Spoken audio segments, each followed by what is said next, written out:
नमस्कार दोस्तों। आज हम सुनने वाले हैं एक प्रेरक कहानी जो है सिंहासन बत्तीसी से पांचवी कहानी, पुतली लीलावती की कहानी।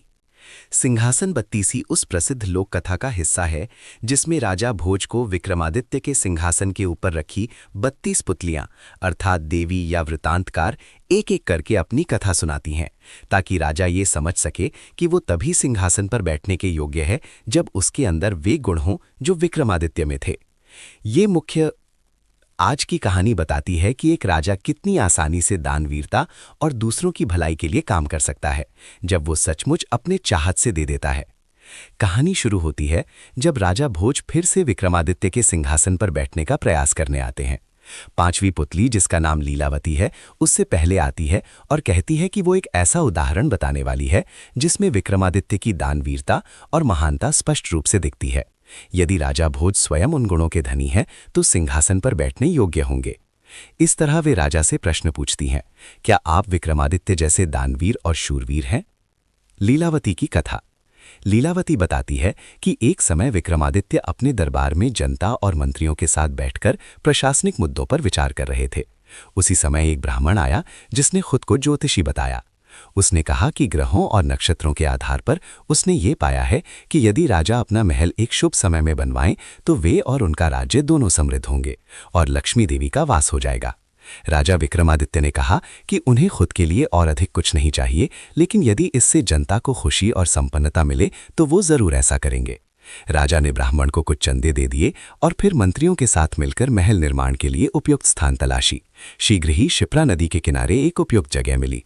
अत्यंत कुशल कलाकारों और शिल्पकारों द्वारा महल का निर्माण हुआ। स्वर्ण, चांदी, हीरे, मोती और बहुमूल्य पत्थर से सजा ये महल बेहद भव्य और चमकदार था।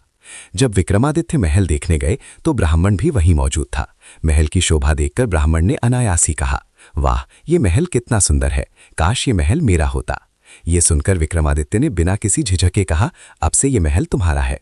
वो ब्राह्मण चकित रह गया, सोचने लगा कि वो क्या सुन रहा है। राजा ने दोहराया कि वो सचमुच उसे ये महल दान कर रहे हैं। ब्राह्मण अत्यंत आनंदित हुआ और राजा का धन्यवाद करने लगा। ब्राह्मण अपने घर वापस गया, जहां उसकी पत्नी पहले से ही बहुत चिड़चिड़ी थी, क्योंकि वो सोचती थी कि राजा ने अब तक दान में कुछ नहीं दिया और ब्राह्मण के हाथ में कुछ भी नहीं है। जब ब्राह्मण ने अपने इस अनूठे दान के विषय में बताया तो पत्नी को विश्वास ही नहीं हुआ। वो आश्चर्य में पंगु हो गई कि राजा ने इतना बड़ा महल दान किया। कहानी में वहां तक ये दिखाया गया है कि ये महल मिलने से ब्राह्मण की स्थिति बदल गई, क्योंकि उसके पास अब धन और वैभव दोनों थे। कथा का संदेश। लीलावती कहती है, क्या तुम भी विक्रमादित्य जैसी दानवीरता दिखा सकते हो? यदि लक्ष्मी देवी तुम्हें इसी प्रकार सम्मान और संपत्ति दें तो क्या तुम वो महान दान करोगे? यदि हाँ तो सिंहासन पर बैठो, यदि नहीं तो वापस जाओ। इस प्रश्न के साथ पुतली अपनी जगह चली जाती है। राजा भोज गहराई से सोचते हैं। कहानी यहीं समाप्त नहीं होती, बल्कि राजा को स्वयं पर विचार करना पड़ता है। क्या वे अपने देशवासियों के लिए उसी तरह उदारता और समर्पण दिखा पाएंगे जैसे विक्रमादित्य ने दिखाया? इस तरह कहानी हमें आमंत्रित करती है कि हम अपने अंदर के गुण, दान भाव और समाज के प्रति हमारी जिम्मेदारी पर चिंतन करें। कुछ मुख्य बिंदु और सीख। सच्ची दानवीरता। विक्रमादित्य का महल किसी दिखावे के लिए नहीं, बल्कि जनता की भलाई और समृद्धि के लिए बनाया गया। उन्होंने वो महल दान कर दिया जबकि वो स्वयं ये सुनिश्चित कर सकते थे कि इससे उनका सम्मान और औचित्य बढ़ता, परंतु उन्होंने अपना हित पीछे रखा और दूसरों को दे दिया। नैतिकता और निर्णय में साहस। राजा ने तुरंत निर्णय लिया। जब उन्होंने ब्राह्मण के वाक्य को सुना तब तुरंत दान दिया, बिना किसी विचलन के। ये साहस हमें दिखाता है कि सच्चे न्यायाधीश या नेता क्या करते हैं। वे सही और दानशील होना चुनते हैं, चाहे परिस्थिति कैसी भी हो। समाज और जनता के प्रति जिम्मेदारी। न केवल व्यक्तिगत लाभ बल्कि जनता की खुशहाली के लिए भी सोचना। एक राजा या व्यक्ति की प्रतिष्ठा का अर्थ यही नहीं कि वो कितना रखता है, बल्कि कितनी उदारता से और कितनी सच्चाई से वो अपने लोगों के प्रति व्यवहार करता है। आत्मविश्लेषण और आत्मटीका। लीलावती ने राजा भोज को स्वयं की पहचान और योग्यता पर प्रश्न करने को कहा। इस प्रश्न ने राजा को सोचने पर मजबूर किया। इसी तरह हर व्यक्ति, चाहे वो किसी पद पर हो या न हो, को अपनी नैतिक और सामाजिक क्षमता का मूल्यांकन करना चाहिए। इसी के साथ आज की कथा यहीं समाप्त होती है।